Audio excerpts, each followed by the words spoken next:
माह सयाम के आखिरी आयाम जारी हैं और गुज़श्ता रात नुज़ूल कुरान की शब यानी कि मुमकिना शब कदर में लोगों ने नवाफिल और ज़िक्र फ़िक्र से रब करीम को राज़ी करने की कोशिश की।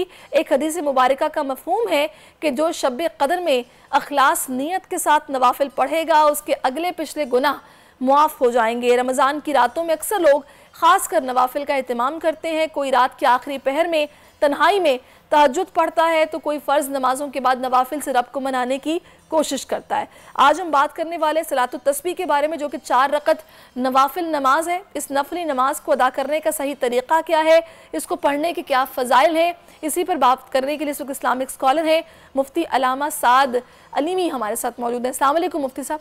वालेकुम अस्सलाम। सबसे पहले तो मुफ्ती साहब, मैंने काफ़ी डिटेल में बताया है कि हम लोग सलातुत तस्बीह जो है उसका बाकायदा एहतमाम करते हैं और इन शबों में तो ख़ास तौर पर हम करते हैं।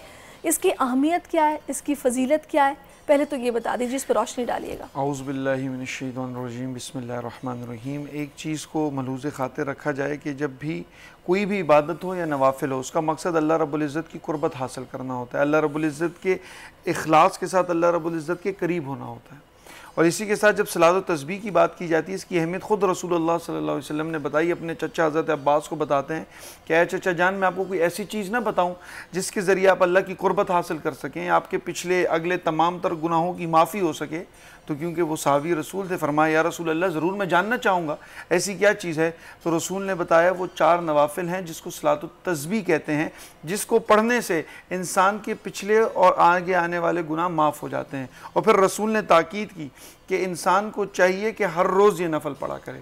अगर नहीं हो सकता तो हफ्ते में एक दफ़ा, अगर हफ्ते में एक दफ़ा नहीं हो सकता तो महीने में एक बार, अगर महीने में एक बार नहीं तो साल में एक बार, अगर साल में भी नहीं तो ज़िंदगी में एक बार ज़रूर इस तस्बीह को पढ़ लिया जाए, क्योंकि ये इस अहमियत की हामिल नमाज है। इससे इंसान की अल्लाह रब्बुल इज़्ज़त से जो कुर्बत है वो भी बढ़ जाती है और उसके पिछले सारे सगीरा कबीरा गुनाह माफ़ हो जाते हैं।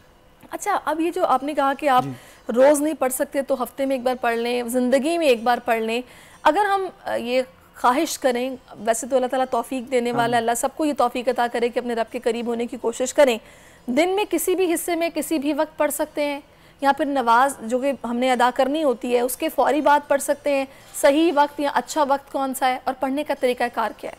जी, बड़ा खूबसूरत सवाल है। इसमें मलूज़ खातिर ये रखा जाए कि जो मकरूहात के वक्त हैं उसमें ना पढ़ा जाए। जो कि मकरूहात के वक्त हैं, जैसे कि हमारे यहाँ जो फजर नमाज के बाद जो इशराक तक का वक्त होता है वो मकरूहात में से है, और इसी तरह जो असर के बाद उसका वक्त है। बाकी आप किसी भी वक्त पढ़ सकते हैं और उस वक्त पढ़ा जाए जिस वक्त आप खलवत में हो, ताकि आपकी कुर्बत अल्लाह रब्बुल इज़्ज़त से ज़्यादा हो सके। सबसे बेहतर है कि रात में पढ़ लिया जाए।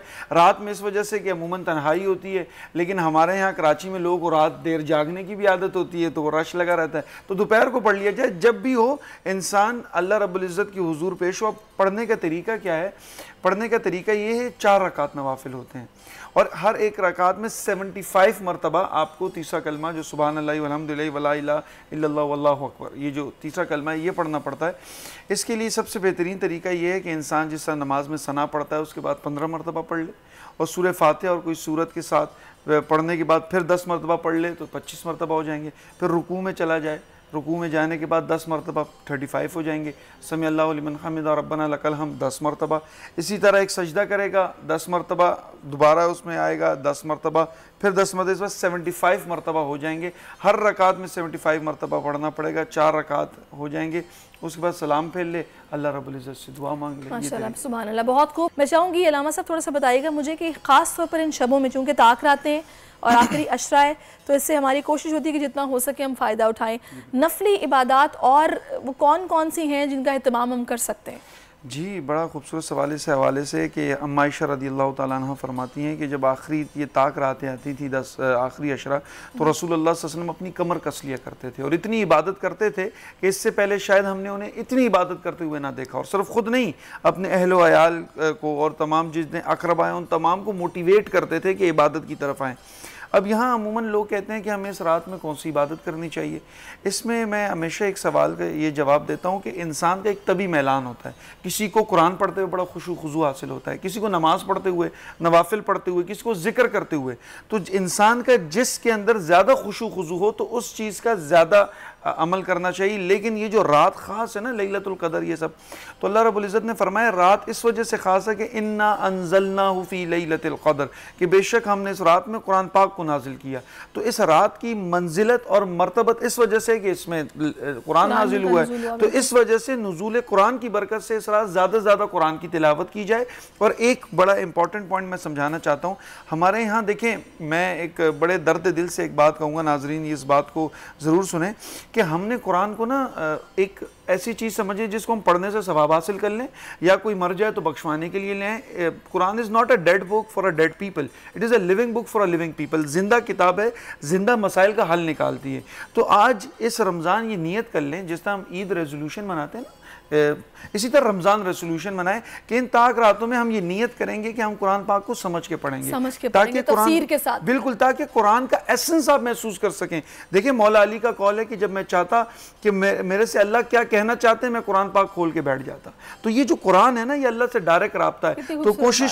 तो कोशिश करें कि इन ताक रातों में अल्लाह रब्बुल इज़्ज़त से एक इरादा कर लें कि या अल्लाह मैं कुरान को समझ के पढ़ूंगा, तो अल्लाह रब्बुल इज़्ज़त ने आपकी दुआ कबूल कर ली और अल्लाह रब्बुल इज़्ज़त पे इस्तिकामत भी अता कर देंगे। सुभान अल्लाह, बड़ी प्यारी आपने बात की है। बिल्कुल, हम लोगों ने वाकई अपने घरों में भी ये असूल बना लिया कि बस बच्चे ने कुरान ख़त्म कर लिया, उसकी आमीन करा दो, बस वो दोहराता रहे। ये नहीं कि आप उसकी तफसीर में जाएं और उसको समझ के फिर पढ़ें, जिसका कि हमें कहा भी गया है कि समझ के पढ़ो और फरागत में इसको पढ़ो, ताकि कि उजरत में ना पढ़ा जाए। मैं अलामा साहब आपसे ये भी जानना चाहूँगी कि फ़ितरा जो कि ख़ास तौर पर हम लोग अदा करते हैं, उस पर ज़रा थोड़ी सी रोशनी डालिएगा कि उसका क्या तरीक़ाकार है, किस तरह से हम दे सकते हैं और किस हिसाब से देना चाहिए। जी बिल्कुल, सदक़तुल फ़ितर असल में जब इंसान रोज़े रखता है, जितनी भी इबादत करता है, उसमें कमी पेशी हो जाती है, और कमी पेशी होने के सबब वो अल्लाह रब्बुल इज़्ज़त की बारगाह में सदक़तुल फ़ितर देता है ईद की नमाज से कबल, ताकि एक गरीब की मदद हो सके और उसकी तमाम तर जितनी कोताहियाँ होती हैं वो माफ़ हो सके। एक हदीस में आता है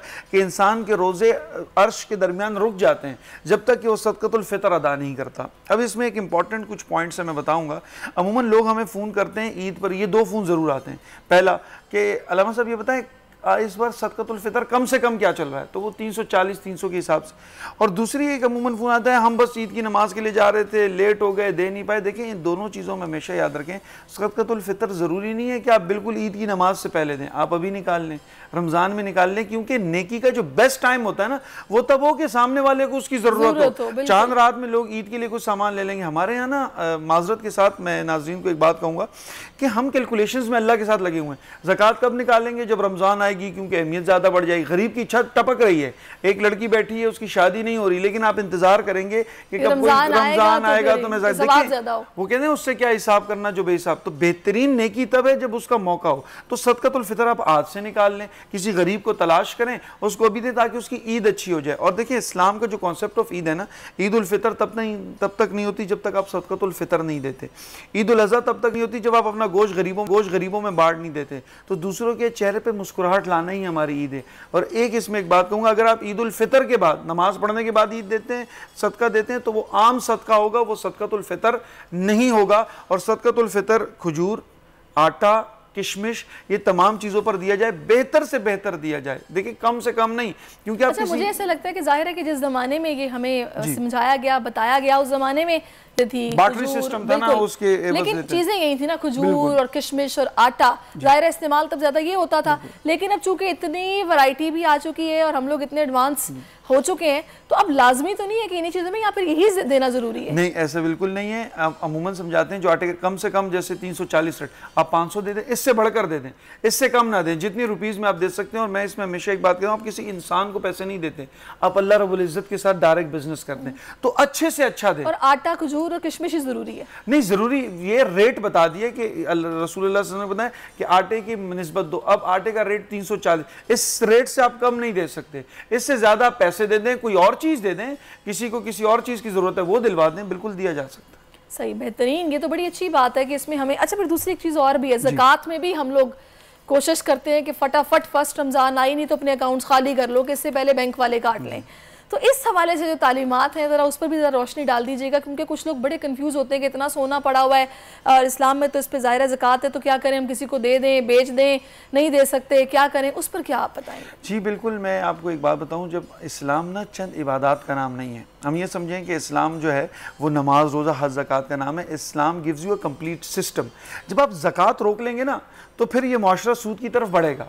याद रखिए, अल्लाह रब्बुल इज़्ज़त ने एक निज़ाम दिया है। जब आप गरीबों को, जब आप एक माशरे के गरीबों को हेल्प आउट करेंगे ना, आप ये सोचेंगे, और ज़कात जो है वो अपने माल को पाक करना है। और जो शख्स ज़कात से बचेगा ना, आप याद रखिए कि हज़रत शेख सादी फरमाते हैं, दो लोगों को मैं ढूंढता रहा, मुझे पूरी ज़िंदगी नहीं मिले। एक ऐसा शख्स जिसने जुल्म किया और अल्लाह के पकड़ में ना आया, और दूसरा ऐसा शख्स जिसने अल्लाह के रास्ते में खर्च किया और वो सखीना और वो अमीर ना बनाओ। तो याद रखिए, जब आप अल्लाह के रास्ते में ज़कात देंगे ना, अल्लाह रब्बुल इज़्ज़त उससे ज़्यादा ज़्यादा बड़ा। और जो शख्स ज़कात नहीं देता, याद रखिए, हज़रत अबू बकर रज़ियल्लाहु ताला अन्हु अपनी खिलाफत के अंदर उनसे बाकायदा जंग की है। तो ये अल्लाह का हुक्म है, आपके पिलर ऑफ इस्लाम में से है, ज़कात देनी चाहिए। ज़कात दे दी, आप सदका दें। अच्छा, दो चीज़ें मुझे बता दीजिएगा। एक तो ज़कात क्या वाजिब है कि हम दे सकते हैं अपने बहन भाइयों को भी, अगर हम निकाल रहे हैं और अगर वो ज़रूरतमंद हैं? और दूसरा मुझे ये भी बताइएगा कि अगर कोई मकरूज़ है और जाहिर है कि उसके पास इतने पैसे नहीं है कि वो ज़कात के निकाल सके, लेकिन थोड़ा बहुत जेवर उसके पास पड़ा हुआ है, उसके लिए फिर क्या हुक्म है? जी, सबसे पहला आपका जो सवाल है कि ज़कात अपने बहन भाइयों इन सबको देनी चाहिए या नहीं देनी चाहिए, इसमें एक सिंपल सा उसूल है, जो आपके ज़ेर कफ़ालत हो ना, उनको आप ज़कात नहीं दे सकते। जैसे एक बाप अपने बेटे को, पोते को नहीं दे सकता, उसी तरह वो अपने बाप दादा को नहीं दे सकता, मर्द अपनी बीवी को नहीं दे सकता। लेकिन बहन भाइयों को ज़कात दी जा सकती है, क्योंकि बड़े भाई के ज़िम्मन में छोटा भाई किफ़ालत में नहीं आता, तो भाई दूसरे भाई को दे सकता है, बहन को दे सकते हैं। और याद रखिए, अपने अजीज़ व अकारिब को ही देना चाहिए सबसे पहले। हमारे यहाँ क्या होता है कि अपने मोहल्ले में गरीबी है, हम दस्तरखान जाकर बड़े उधर लगा लेते हैं। याद रखिए कि सबसे पहले अपने अजीज़ व अकारिब में ज़कात देनी चाहिए। और एक और चीज़, जब आप अपने भाई को बोलेंगे ना ये ज़कात के पैसे, शायद उसको बुरा लगे, एक तो ज़रूरी नहीं है कि आप ज़कात के पैसे देकर उसको ज़कात के पैसे बताएं। मेरी तरफ से ईद रखो, ईदी है, आप कोई चीज़ दिलवा सकते हैं। आपको पता है कि यार उसके एडमिशन के पैसे रुके, कोई और मामला है, आप उसके ज़िम्मन में उसको दे दें, मेरी तरफ से। दूसरा जो आपका सवाल है गालिबन ये था कि मकरूज़ है, और जी मकरूज़ है, जी मकरूज़ के लिए सबसे पहले ये चाहिए कि वो अपना कर्ज अदा करे।